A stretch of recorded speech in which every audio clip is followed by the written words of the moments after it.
Hello again. I'm sure that most of us these days are only too familiar with ideas such as the supposed white privilege, which those of us with low levels of melanin in our skin enjoy, as well as the very popular notion that there is really no such thing as race, and that it is, to use modern jargon, no more than a social construct, not something which exists in the objective external world at all. Alas, sometimes those championing these very up-to-date and modern theories get a little muddled up and start contradicting each other. This is hugely entertaining for those of us who think that they are idiots, but does little to advance their cause. Take two popular expressions, white privilege and the phrase social construct, used to talk of ethnicity and race. Both of these were popularised by a man called Noel Ignatiev in a book called How the Irish Became White, which was essentially a reworked version of his PhD dissertation and which was published in 1995. Ignatiev was, of course, a Jew, as I dare say some people commenting here will be saying anyhow.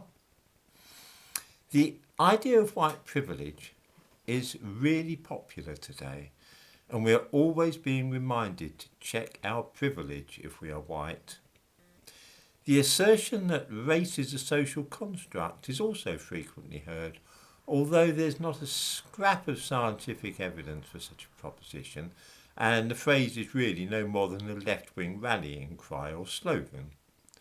All the evidence, biological and genetic, suggests that race is anything but a social construct, from the increased propensity of people of African origin to suffer from schizophrenia and Alzheimer's to the levels of hormones in the bloodstream. Race is a real and measurable phenomenon. However, when facts clash with ideology, truth is usually the casualty. How does this affect us today? In the description to this video, I give a link to a quiz enabling you to check and measure your white privilege.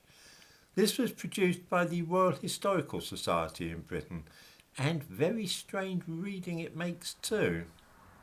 I suggest that viewers click on it and see what they make of it, because this is used an awful lot these days in staff training for civil servants, teachers, those working in the NHS and 1,000 other places. Some viewers might even have come across it or been asked to complete it as part of a training course. It consists of 26 statements with which you can agree or disagree. If you agree or say yes to more than half of them, then you have white privilege. Here's a really weird statement. Number 13. I can do well professionally without being called a credit to my race. This is one of those things like touching black people's hair that we only ever read about in material produced by race grifters. I have never in the whole course of my life heard anybody being called a credit to his race. I don't believe that such a thing is ever said. I think, in fact, that this is a question to which everybody will answer yes, and thus boost their white privilege score. I've known some brilliant Gujaratis and Sikhs, but would I in a million years have thought of telling them that they were a credit to their race? It's utterly bonkers. But hang on a minute, I hear you say. Race? Didn't we hear that that's no more than a social construct? How does this fit in with statement 7? I can be sure that my children will be taught a curriculum which testifies to the existence of their race.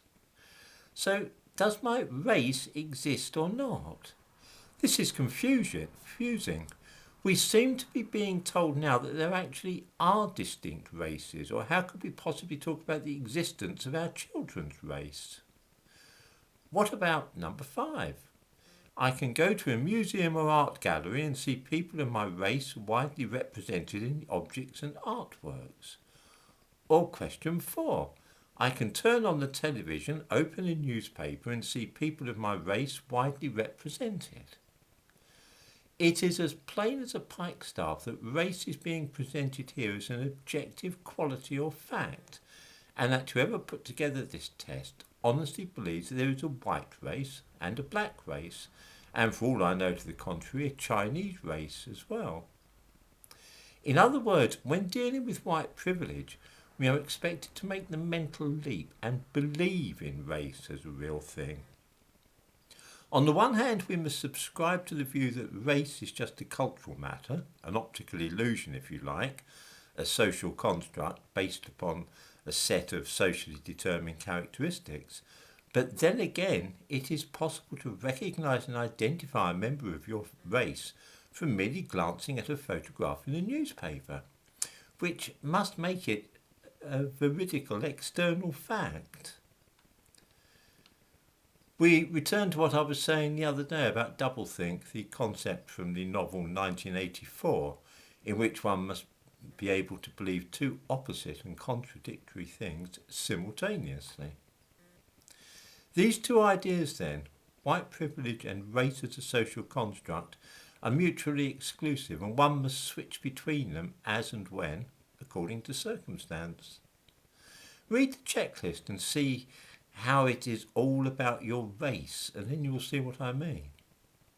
I have never seen such a startling affirmation of race as a genuine phenomenon in the whole of my life. The other point, and I'm sure that this will already have occurred to viewers, is that this questionnaire is deeply dishonest, because it's not about white privilege at all. Reading it through in Britain, of course white people will answer more than half of the questions with a yes, and so being diagnosed as having this mysterious white privilege. But now imagine taking that same document to Nigeria, say, and asking somebody to fill it in and answer those questions with yes or no. Guess what? Any black African in an African country would answer yes to at least half the questions. Does that indicate that they have white privilege or black privilege? Of course not. This is simply something which has been put together with the sole intention of finding a way of making white people in Britain and America feel bad about themselves. You have to ask yourself then, why would anybody wish to do such a thing?